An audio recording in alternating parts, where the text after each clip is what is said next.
നമസ്കാരം, എല്ലാവർക്കും xylem PSC സ്വാഗതം. അപ്പൊ എല്ലാവരും ഒരു പരീക്ഷാ ചൂടിലൊക്കെ നിൽക്കുകയാണ്. ഇപ്പൊ ഈ മാസം നമുക്ക് കുറേയധികം പരീക്ഷകൾ വരുന്നുണ്ടല്ലേ. അപ്പോ നമ്മൾക്ക് കഴിഞ്ഞ കുറച്ച് നാളായി 10th ലെവൽ പരീക്ഷകൾക്ക് പ്രധാനമായിട്ടും ചോദിച്ചിട്ടുള്ള കുറച്ച് ഹിസ്റ്ററി ചോദ്യങ്ങളിലൂടെയാണ് നമ്മൾ ഇന്നത്തെ ഈ ഒരു സെഷൻ കടന്നു പോകാനായിട്ട് പോകുന്നത്. അപ്പോൾ ഈ ചോദ്യങ്ങൾ വരുമ്പോൾ അതിനെ നമുക്ക് എങ്ങനെ മനോഹരമായി അപ്രോച്ച് ചെയ്യാം എന്നുള്ളതിന്റെ ഏറ്റവും ബെസ്റ്റ് ഓപ്ഷനാണ് നമ്മൾ ഈ പറയുന്ന പോലെ മുൻകാല ചോദ്യങ്ങൾ പരിചയപ്പെടുക എന്നുള്ളത്. അപ്പോൾ വളരെ റീസെന്റ് ആയിട്ട് ചോദിച്ചിട്ടുള്ള കുറച്ച് ചോദ്യങ്ങളുമായിട്ടാണ് ഞാൻ നിങ്ങളുടെ മുമ്പിൽ ഇപ്പോൾ വന്നിട്ടുള്ളത്. ആ ചോദ്യങ്ങളെ എങ്ങനെ നമുക്ക് സോർട്ട് ഔട്ട് ചെയ്യാം, വളരെ സിംപിളി നമുക്ക് അതിനെ എങ്ങനെ ഹാൻഡിൽ ചെയ്യാം എന്നുള്ളതാണ് നമ്മൾ ഇന്നത്തെ ഈ ഒരു സെഷനിൽ ഡിസ്കസ് ചെയ്യാൻ പോകുന്നത്. അപ്പോൾ എസ്പെഷ്യലി ഫോർ 10th ലെവൽ എക്സാമിനേഷൻസിനുള്ളവർക്ക് തന്നെയാണ് ഈ ഒരു വീഡിയോ വരാൻ പോകുന്നത്. അപ്പോൾ നമുക്ക് നോക്കാം. ഓക്കെ, അപ്പോൾ നമുക്ക് ഈ അടുത്തിടയ്ക്ക് PSC പരീക്ഷകളിൽ ചോദിച്ചിട്ടുള്ള കുറച്ചധികം ചോദ്യങ്ങളുണ്ട്. അതിൽ കുറച്ച് ചോദ്യങ്ങളാണ് ഞാൻ വരുന്നത്. അതായത് 2021 ശേഷമുള്ള കുറച്ച് ചോദ്യങ്ങളാണ് ഞാൻ ഇന്ന് നിങ്ങൾക്ക് മുന്നിൽ ഡിസ്കസ് ചെയ്യാനായി പോകുന്നത്. ഓക്കെ, അതിൽ ഈ അടുത്തിടയ്ക്ക് ചോദിച്ചൊരു ചോദ്യമാണ്, ഇന്ത്യയുമായി വാണിജ്യബന്ധം സ്ഥാപിച്ച ആദ്യത്തെ യൂറോപ്യൻ ശക്തി ആര് എന്നായിരുന്നു. ഇന്ത്യയുമായി വാണിജ്യബന്ധം സ്ഥാപിച്ച ആദ്യത്തെ യൂറോപ്യൻ ശക്തി ആര് എന്നതായിരുന്നു ഒരു ചോദ്യമായി വന്നത്. ഒബ്വിയസ്ലി നമുക്കൊക്കെ ഉത്തരം അറിയാം. ഏതാണ്? ഇന്ത്യയുമായി വാണിജ്യബന്ധം സ്ഥാപിച്ച ആദ്യത്തെ യൂറോപ്യൻ ശക്തി എന്ന് പറയുന്നത് ഉറപ്പായും നമ്മളുടെ പോർച്ചുഗീസുകാർ തന്നെയാണ്, അല്ലെ? ഇന്ത്യയുമായി വാണിജ്യബന്ധം സ്ഥാപിച്ച ആദ്യത്തെ യൂറോപ്യൻ ശക്തി എന്നാണ് ചോദിച്ചത്. യൂറോപ്യൻ ശക്തി ഉറപ്പായും ആര് തന്നെയാണ്? നമ്മളുടെ പോർച്ചുഗീസുകാർ തന്നെയാണ്. അതായത് നമ്മളുടെ കേരള ഹിസ്റ്ററി എന്ന് പറയുന്ന ചാപ്റ്ററിൽ നിന്നുമാണ് ഈ ഒരു ഭാഗം ചോദിച്ചിരിക്കുന്നത്. അതായത് ഇതിൽ നമ്മൾ ഏറ്റവും കോൺസെൻട്രേറ്റഡ് ആയിട്ട് ഓർക്കേണ്ട പോയിന്റ്സ് എന്തൊക്കെയാണെന്ന് ചോദിച്ചു കഴിഞ്ഞാൽ നമുക്കറിയാം, ഇന്ത്യയിലേക്ക് കടൽ മാർഗം വാണിജ്യ ആവശ്യങ്ങൾക്കായി എത്തിയിട്ടുള്ള യൂറോപ്യൻ ശക്തികൾ എന്ന് പറയുന്നത് പ്രധാനമായിട്ടും ഒന്ന് പോർച്ചുഗീസാണ്. ഒന്ന് തീർച്ചയായും പോർച്ചുഗീസാണ്. പോർച്ചുഗീസുകാർക്ക് പിന്നാലെ ഡച്ചുകാരുണ്ട്. അവർക്ക് പിന്നാലെ പ്രധാനമായും വരുന്നത് ബ്രിട്ടീഷുകാരാണ്. അവർക്ക് പിന്നാലെ പ്രധാനമായിട്ടും വരുന്നത് ഫ്രഞ്ചുകാരായിരുന്നു. ഈ ഒരു ഓർഡറിലാണ് യൂറോപ്യന്മാർ ഇന്ത്യയിലേക്ക് കടൽ മാർഗം എത്തിക്കൊണ്ടിരുന്നത്, ആണല്ലോ. ഇതെന്തായാലും എല്ലാവർക്കും അറിയുന്ന ഒരു പോയിന്റ് ആണ്. പക്ഷേ ഇയർ അതും ഇമ്പോർട്ടൻ്റ് ആണ്. ഇപ്പൊ പോർച്ചുഗീസുകാര് ഇന്ത്യയിലേക്ക് അല്ലെങ്കിൽ കടൽ മാർഗം ഇന്ത്യയിലേക്ക് എത്തിയത് അല്ലെങ്കിൽ ആദ്യമായി എത്തപ്പെടുന്നത് 1498 അല്ലെ? നമ്മുടെ വാസ്കോഡ ഗാമ കോഴിക്കോട് കാപ്പാട് കടപ്പുറത്ത് വന്നിറങ്ങുന്നത് 1498.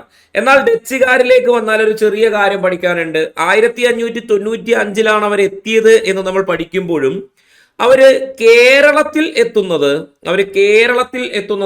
1604. അതായത് ബ്രിട്ടീഷുകാർ വന്നതിന് ശേഷമാണ് അവർ കേരളത്തിലേക്ക് വരുന്നത്. എന്നാൽ ബ്രിട്ടീഷുകാരെത്തിയത് നമുക്കറിയാം 1600 ബ്രിട്ടീഷുകാർ എത്തുന്നത്. അതേപോലെ ഫ്രഞ്ചുകാരെത്തുന്നത് 1664 അല്ലെ? അപ്പൊ ഈ ഒരു ഓർഡറിലാണ് ഈ യൂറോപ്യന്മാര് ഇന്ത്യയിലേക്ക് വന്നിട്ടുള്ളത്. ഒന്ന് പോർച്ചുഗീസ്, മറ്റൊന്ന് ഡച്ച്, മറ്റൊന്ന് ബ്രിട്ടീഷ്, മറ്റൊന്ന് ഫ്രഞ്ച്. ഈ ഒരു ഓർഡറിലായിരുന്നു യൂറോപ്യന്മാര് ഇന്ത്യയിലേക്ക് എത്തിയത്. അത് നമുക്ക് എന്തായാലും നന്നായി അറിയാം. ഇതിൽ നമുക്ക് ആദ്യമായി ഇവിടെ ചോദിച്ചിരിക്കുന്ന ചോദ്യം പോർച്ചുഗീസുകാരെ കുറിച്ച് ആയതുകൊണ്ട് തന്നെ ഏറ്റവും ഫോക്കസ്ഡ് ആയിട്ട് ഈ പോർച്ചുഗീസ് കാലഘട്ടത്തെ പഠിക്കുമ്പോൾ നമ്മൾ ഒന്നാമതായി ഇവിടെ ഓർക്കേണ്ട പോയിന്റ് കോൺസ്റ്റാന്റിനോപ്പിൾ എന്ന മേഖല ഈ പറയുന്ന തുർക്കികൾ പിടിച്ചെടുത്ത നടപടി, അല്ലെ? തുർക്കികൾ എന്ത് ചെയ്തു? കോൺസ്റ്റാന്റിനോപ്പിൾ എന്ന മേഖല പിടിച്ചെടുത്ത നടപടിയാണ് അവിടെ നമ്മൾ ആദ്യം. കാര്യം കരമാർഗം യൂറോപ്യന്മാർ ഇന്ത്യയിലേക്ക് എത്തിക്കൊണ്ടിരുന്നത് ഈ കോൺസ്റ്റാന്റിനോപ്പിൾ എന്ന മേഖല കടന്നുകൊണ്ടായിരുന്നു. ഈ കോൺസ്റ്റാന്റിനോപ്പിൾ തുർക്കികൾ പിടിച്ചെടുത്തു. കോൺസ്റ്റാന്റിനോപ്പിളിന്റെ ഇന്നത്തെ പേരെന്താണെന്ന് ചോദിച്ചാൽ ഓർത്തിരിക്കണം, അത് ചോദിച്ചിട്ടുണ്ട്. ഇസ്താംബുൾ എന്നായിരുന്നു, അല്ലെ? ഇസ്താംബുൾ എന്നായിരുന്നു അതിന്റെ ഇന്നത്തെ പേര് എന്ന് പറയുന്നത്. ഇന്നത്തെ അതിന്റെ പേര് ഇസ്താംബുൾ എന്നാണ്. പിന്നീട് ഇവിടെ ഏറ്റവും പ്രധാനമായിട്ടും ഓർക്കേണ്ടത്, നമുക്കറിയാം കടൽ മാർഗം ഇന്ത്യയിലേക്ക് ഒരു വാണിജ്യപാത കണ്ടെത്താൻ ആദ്യം ശ്രമം നടത്തിയ നാവികൻ എന്ന് പറയുന്നത് ആരായി? അത് നമ്മളുടെ ബാർത്തലോമിയു ഡയസ് ആണ്, അല്ലെ? ബാർത്തലോമിയു ഡയസിനെ കുറിച്ച് നമുക്ക് ഇവിടെ വ്യക്തമായി ഓർത്തിരിക്കണം. ബാർത്തലോമിയു ഡയസിന്റെ ശ്രമം പക്ഷെ അദ്ദേഹത്തിന് വിജയകരമായി പൂർത്തീകരിക്കാൻ സാധിക്കുന്നില്ല. ഇന്ത്യയിലേക്ക് അദ്ദേഹം എത്തുന്നില്ല. കേപ്പ് ഓഫ് ഗുഡ് ഹോപ്പ് കഴിഞ്ഞും മടങ്ങിപ്പോകേണ്ടി വരുന്നു. പിന്നീട് വിജയകരമായി തുടങ്ങുന്നത് 1497 ലിസ്ബണിൽ നിന്നും, അല്ലെങ്കിൽ പോർച്ചുഗലിലെ തുറമുഖ പട്ടണമായ ലിസ്ബണിൽ നിന്നും നമ്മളുടെ വാസ്കോഡ ഗാമയുടെ ശ്രമമായിരുന്നു. വാസ്കോഡഗാമയുടെ ശ്രമമായിരുന്നു. 3 കപ്പലുകൾ ഉണ്ടായിരുന്നു. ആ 3 കപ്പലുകളുടെ പേര് നമുക്കറിയാം. അതേപോലെ ഈ ലിസ്ബണിൽ നിന്നും പുറപ്പെട്ട ഗാമ 1498 ഇന്ത്യയിലെ കോഴിക്കോട് കാപ്പാട് കടപ്പുറത്ത് വന്നിറങ്ങി. അല്ലെ, കോഴിക്കോട് കാപ്പാട് കടപ്പുറത്ത് വന്നിറങ്ങി. ഈ ഒരു മേഖലയിൽ നിന്ന് സ്ഥിരമായി കുറേ കാലങ്ങൾ ചോദിച്ചിട്ടുണ്ടെന്ന ഒരു ചോദ്യമുണ്ട്. അതായത് ഈ കാപ്പാട് എന്ന് പറയുന്നതിന് പകരം ഒരു തവണ അല്ലെങ്കിൽ കുറേ തവണ നമ്മുടെ PSC പരീക്ഷയ്ക്ക് ചോദിച്ചത് പന്തലായനി കടപ്പുറം എന്നായിരുന്നു. അല്ലെ, പന്തലായനി കടപ്പുറം എന്നായിരുന്നു ചോദിച്ചിരുന്നത്. അതിനുശേഷം പിന്നീട് ചോദിച്ചത് ഈ കാപ്പാട് ഇന്ന് ഏത് ഗ്രാമപഞ്ചായത്തിലാണ് സ്ഥിതി ചെയ്യുന്നത് എന്ന് ചോദിക്കുന്നുണ്ട്. ഇന്ന് അത് ഏത് പഞ്ചായത്തിലാണ് സ്ഥിതി ചെയ്യുന്നത് എന്ന് ചോദിക്കുന്നുണ്ട്. ഏത് പഞ്ചായത്തിലാണ്? ചേമഞ്ചേരി പഞ്ചായത്തിലാണ് സ്ഥിതി ചെയ്യുന്നത് കേട്ടോ. ചേമഞ്ചേരി പഞ്ചായത്തിലാണ് സ്ഥിതി ചെയ്യുന്നത്. ഇങ്ങനെ ഫാക്ച്വൽ ആയിട്ടുള്ള കാര്യങ്ങൾ ഏറ്റവും അവസാനത്തെ നിമിഷം നോക്കിയിട്ട് പോകുന്നത് നല്ലതാണ്. ഏറ്റവും സോളിഡ് ആയിട്ടുള്ള ഏറ്റവും കീ പോയിന്റ്സ് എന്തൊക്കെയാണെന്ന് വെരിഫൈ ചെയ്യുന്നത് നല്ലതാണ്. ഇനി നമുക്ക് വാസ്കോഡഗാമയ്ക്ക് ശേഷം വന്നിട്ടുള്ള ഓരോ നാവികനും, അതിപ്പോ ആരാണ്? സെക്കൻഡ് വരുന്നത് കബ്രോൾ ആണ്, അല്ലെ, പെട്രോ അൽവാരിസ് കബ്രോൾ ആണ്. അദ്ദേഹത്തിനു ശേഷം വീണ്ടും വാസ്കോഡഗാമയുടെ രണ്ടാം വരവ് 1502 വാസ്കോഡഗാമയുടെ രണ്ടാം വരവ് നമുക്ക് ഇമ്പോർട്ടൻ്റ് ആണ്. വാസ്കോഡഗാമയുടെ രണ്ടാം വരവ് നമുക്ക് ഇമ്പോർട്ടൻ്റ് ആണ്. അതിനുശേഷം പിന്നീട് വരുന്നത് വാസ്കോഡഗാമയുടെ രണ്ടാം വരവിന് ശേഷം വരുന്ന 2 വരവുകൾ, അതായത് നെക്സ്റ്റ് 2 വരവുകൾ. 1502 വാസ്കോഡഗാമയ്ക്ക് വരവിന് ശേഷം 1505 വന്ന അൽമേഡ എന്ന പോർച്ചുഗലിന്റെ ആദ്യ വൈസ്രോയിയുടെ വരവും, അതുപോലെ 1509 രണ്ടാമത്തെ വൈസ്രോയി ആയി നിയമിതനാകുന്ന പോർച്ചുഗീസ് വൈസ്രോയി ആയി നിയമിതനാകുന്ന ആൽബുക്കർക്കിന്റെ കാര്യങ്ങളും വളരെ ഇമ്പോർട്ടന്റ് തന്നെയാണ്. അപ്പോൾ നിങ്ങൾക്ക് തോന്നും ആൽബുക്കർക്കും അൽമേഡയും നിൽക്കുന്നു. അൽമേഡയെന്ന് പറഞ്ഞ് ഞാൻ പറഞ്ഞല്ലോ ഫസ്റ്റ് പോർച്ചുഗീസ് വൈസ്രോയി ആണ്, അല്ലെ, ആദ്യ പോർച്ചുഗീസ് വൈസ്രോയി ആയിരുന്നു ഇദ്ദേഹം എന്ന് നമ്മൾ മനസ്സിലാക്കി. ആദ്യ പോർച്ചുഗീസ് വൈസ്രോയി ആയിരുന്നു ഇദ്ദേഹം എന്ന് മനസ്സിലാക്കി.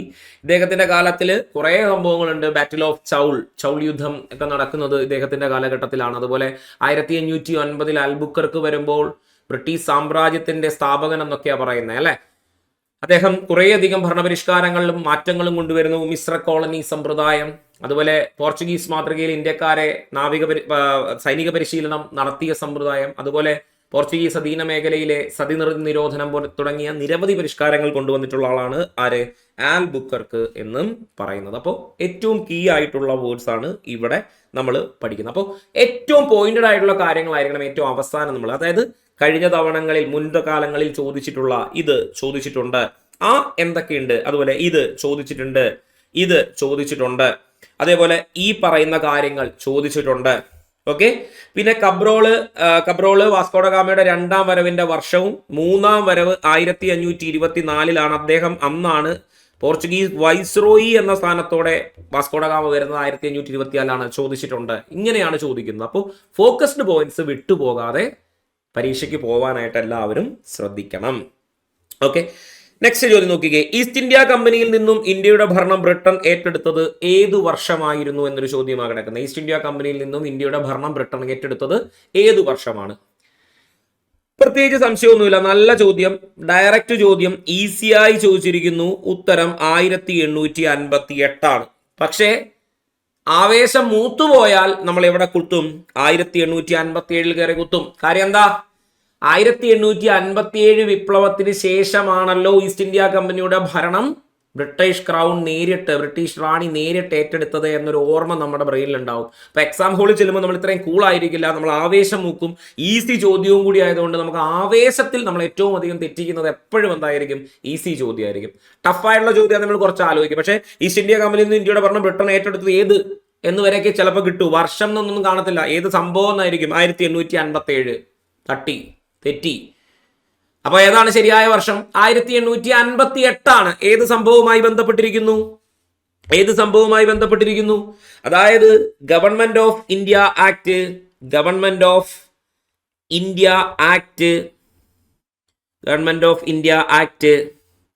1858, അല്ലെങ്കിൽ നമ്മൾ ഇതിനെ രാജ്ഞിയുടെ വിളംബരം എന്ന് വിളിക്കാറുണ്ട്.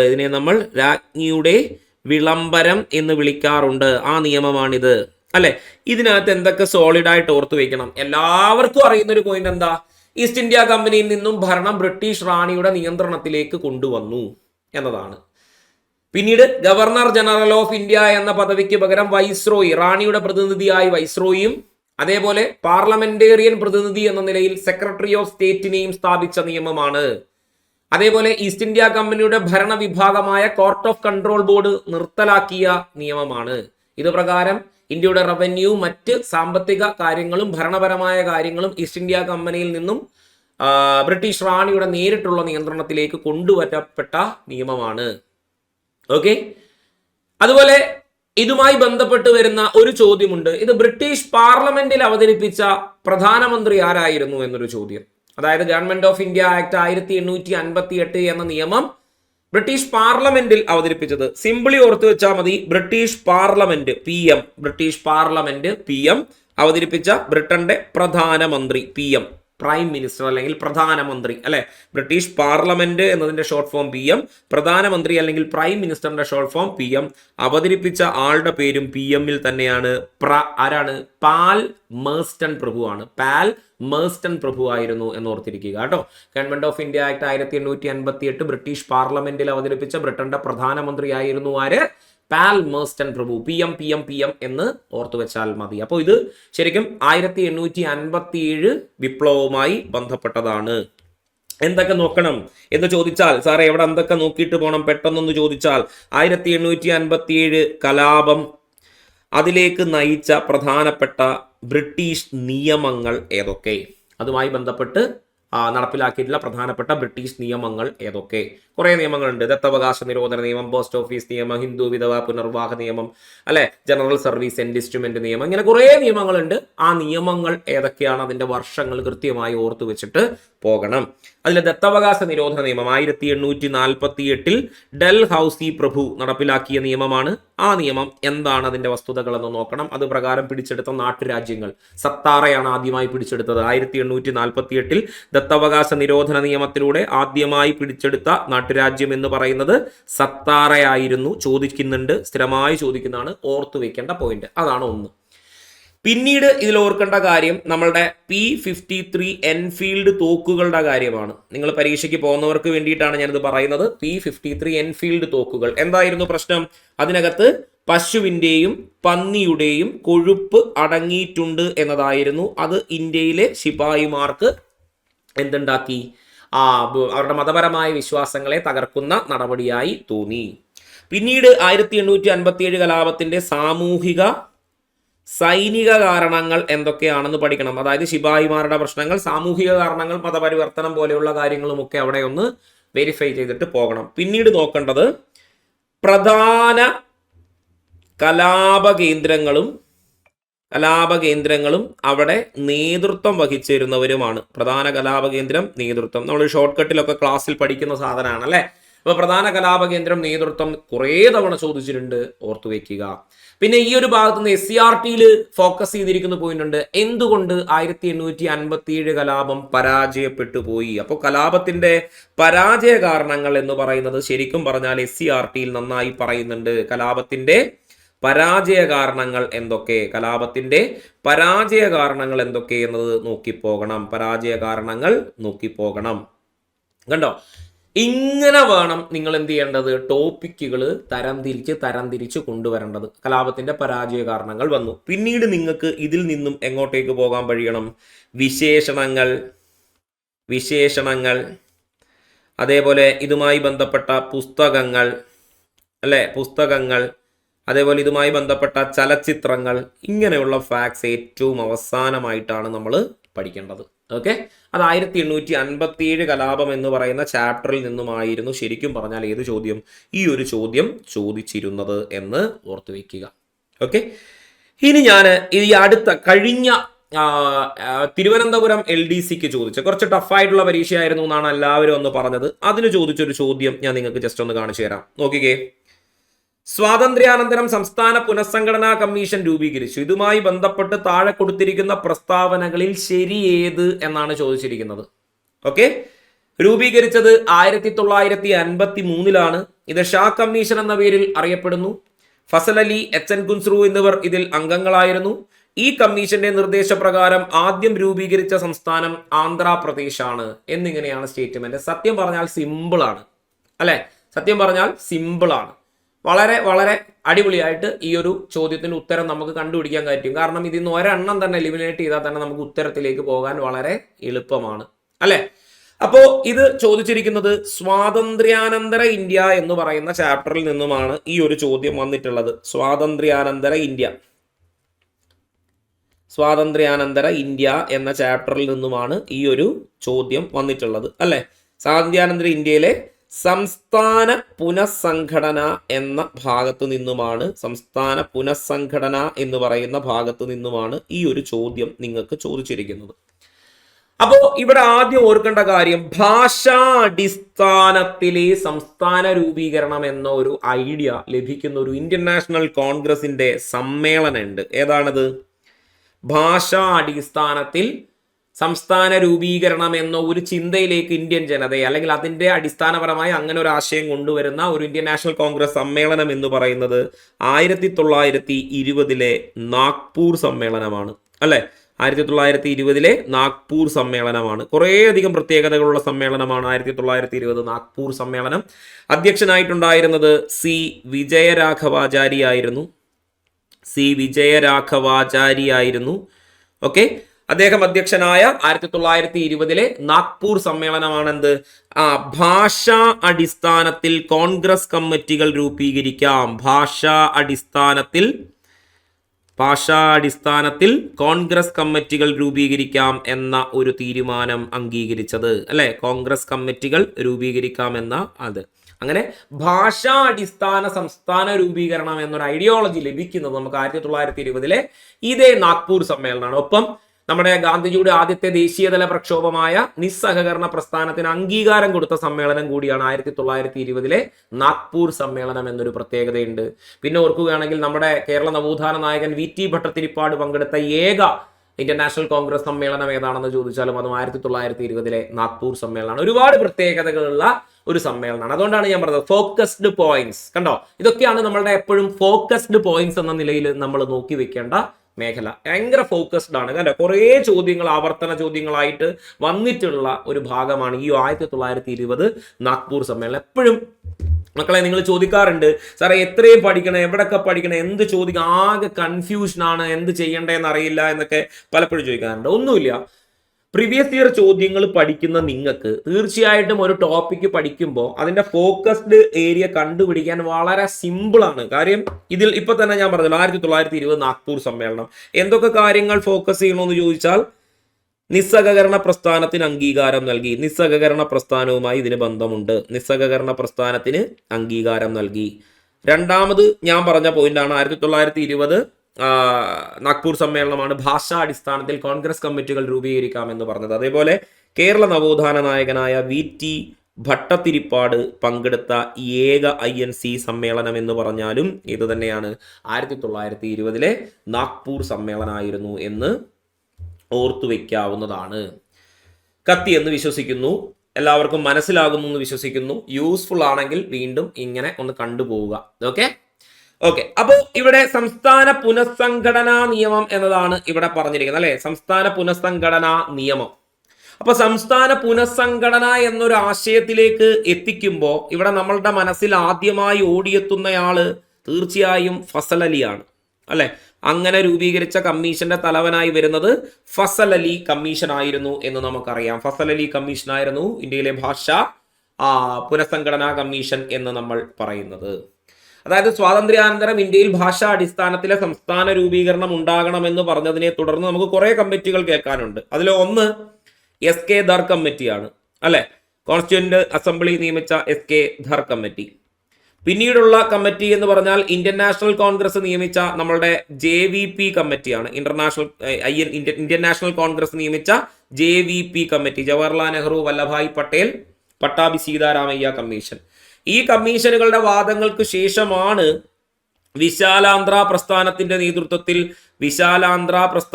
നേതൃത്വത്തിൽ തെലുങ്ക് സംസ്ഥാനം ഉണ്ടാകണം, തെലുങ്കു സംസാരിക്കുന്നവരെ ഏകീകരിച്ചുകൊണ്ട് സംസ്ഥാനം ഉണ്ടാകണം എന്ന വാദം വരികയും ഈ വിഷയത്തിൽ നമ്മുടെ പോറ്റി ശ്രീരാമലു ഇറങ്ങുകയും ചെയ്യുന്നത്, അല്ലെ? പോറ്റി ശ്രീരാമലു ഇറങ്ങുകയും ചെയ്യുന്നു. അദ്ദേഹത്തിന്റെ അദ്ദേഹത്തിന്റെ ഏറ്റവും വലിയ 58 ദിവസത്തെ ഉപവാസത്തിനൊടുവിൽ അദ്ദേഹം മരണമടഞ്ഞതിനെ തുടർന്നാണ് ഭാഷാ അടിസ്ഥാന സംസ്ഥാന രൂപീകരണം എന്ന തീവ്രമായ ചിന്ത നെഹ്റു അടക്കമുള്ള ഇന്ത്യയിലെ അന്നത്തെ ദേശീയ നേതാക്കൾ ചിന്തിക്കുന്നത്.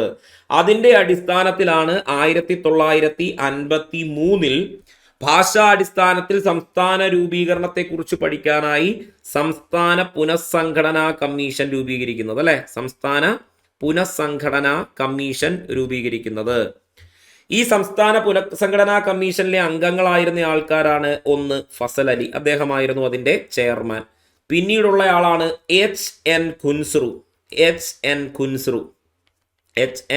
ഖുൻസ്രു ആണ് മറ്റൊരാൾ കൂടിയുണ്ട്, കെ എം പണിക്കർ. ചോദിച്ചിട്ടുണ്ട്, പ്രീവിയസ് ഇയർ ചോദ്യമാണ്, കെ എം പണിക്കർ. ഇപ്പൊ താഴെ പറയുന്നവയിൽ സംസ്ഥാന പുനഃസംഘടനാ കമ്മിറ്റിയിൽ ഉൾപ്പെടാത്തതാരൊക്കെ? 3 എണ്ണം എന്തായാലും ഉണ്ട്, അപ്പോൾ സൂക്ഷിക്കണം, വളരെ ശ്രദ്ധിക്കണം. ഇവര് പേരുമാണ്. ഇതിലെ ചെയർമാൻ ആയിട്ടുണ്ടായിരുന്നയാള് ഇദ്ദേഹവുമാണ്, ഫസൽ അലിയുമാണ്. അങ്ങനെ ഇവരുടെ തീരുമാനത്തിന്റെ അടിസ്ഥാനത്തിലാണ് എന്തുണ്ടാവുന്നത്? സംസ്ഥാന പുനഃസംഘടനാ കമ്മീഷനായ ഫസൽ അലി കമ്മീഷന്റെ അടിസ്ഥാനത്തിലാണ് ഇന്ത്യയിൽ ഭാഷാ അടിസ്ഥാനത്തിലെ സംസ്ഥാന രൂപീകരണം എന്ന ചിന്ത വരുന്നതും. അങ്ങനെ 14 സംസ്ഥാനങ്ങളും 6 കേന്ദ്രഭരണ പ്രദേശങ്ങളുമായി ഇന്ത്യയിൽ തരംതിരിക്കപ്പെട്ടു. 6 കേന്ദ്രഭരണ പ്രദേശങ്ങളുമാണ് വരുന്നത്.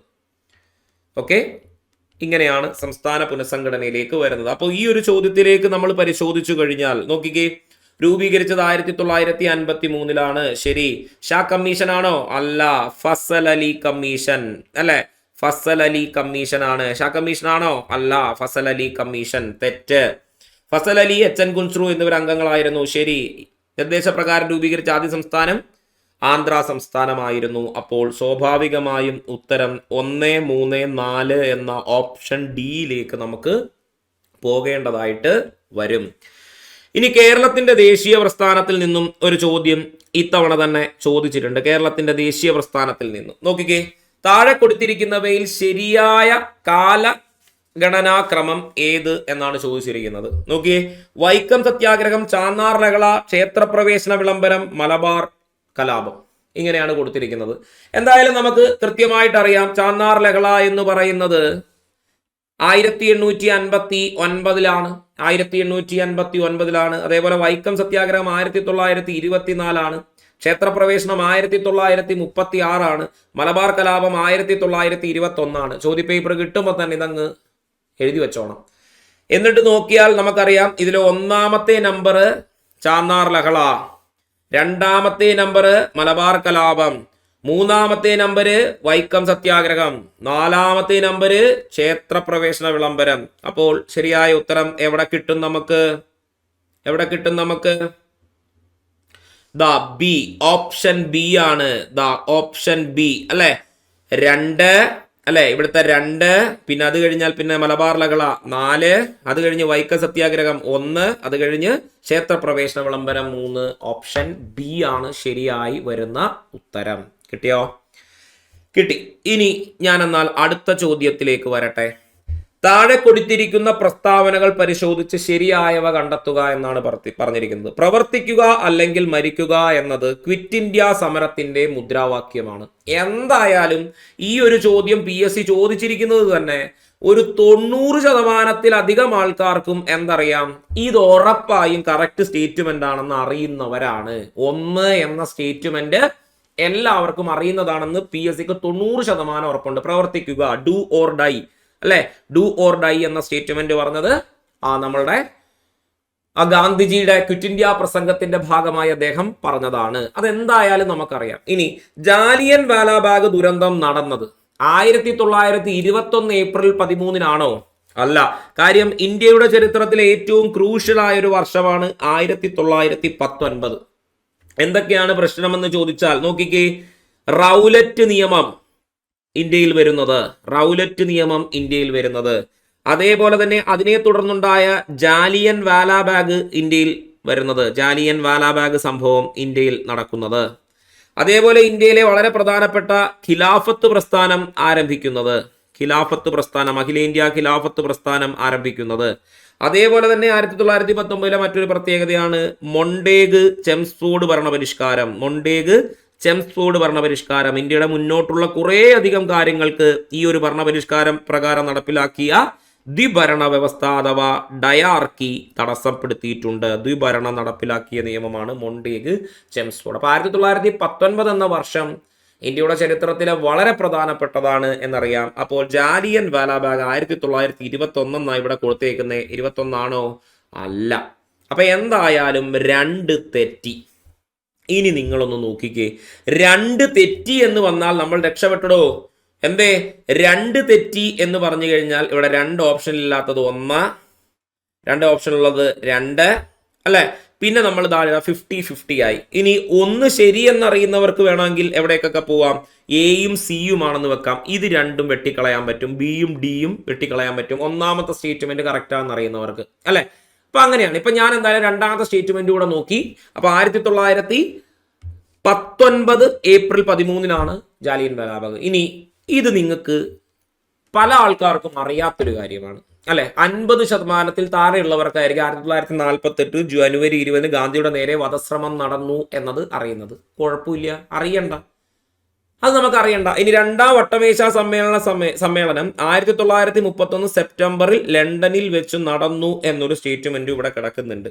അപ്പോ എന്തായാലും രണ്ടാമത്തെ സ്റ്റേറ്റ്മെന്റ് ഒന്നാമത്തെ സ്റ്റേറ്റ്മെന്റ് ശരിയാണെന്ന് നമുക്ക് കിട്ടി, രണ്ടാമത്തെ സ്റ്റേറ്റ്മെന്റ് തെറ്റാണെന്ന് നമുക്ക് കിട്ടി. ഇവിടെ തന്നെ നമ്മൾ താഴോട്ടൊരു സാധനം നോക്കണമെന്നില്ല. ഒന്നാമത്തെ സ്റ്റേറ്റ്മെന്റ് ശരിയാണെന്ന് നമുക്ക് കിട്ടി, രണ്ടാമത്തെ സ്റ്റേറ്റ്മെന്റ് തെറ്റാണെന്നും കിട്ടി. സ്വാഭാവികമായും ഇത് പോയി.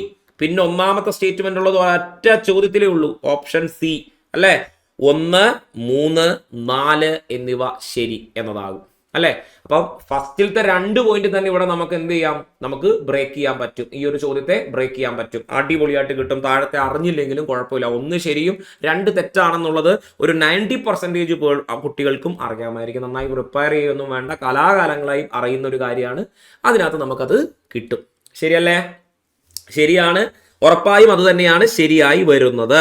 ഓക്കെ, അപ്പൊ ഇനിയുള്ളത് നമുക്ക് നോക്കിക്കഴിഞ്ഞാല് നോക്കിയേ, താഴെ കൊടുത്തവയിൽ ഖാൻ അബ്ദുൽ ഗാഫർ ഖാനുമായി ബന്ധപ്പെട്ട ശരിയായ പ്രസ്താവന ഏത്? അതിർത്തി ഗാന്ധി എന്ന പേരിൽ അറിയപ്പെടുന്നു. ശരിയല്ലേ?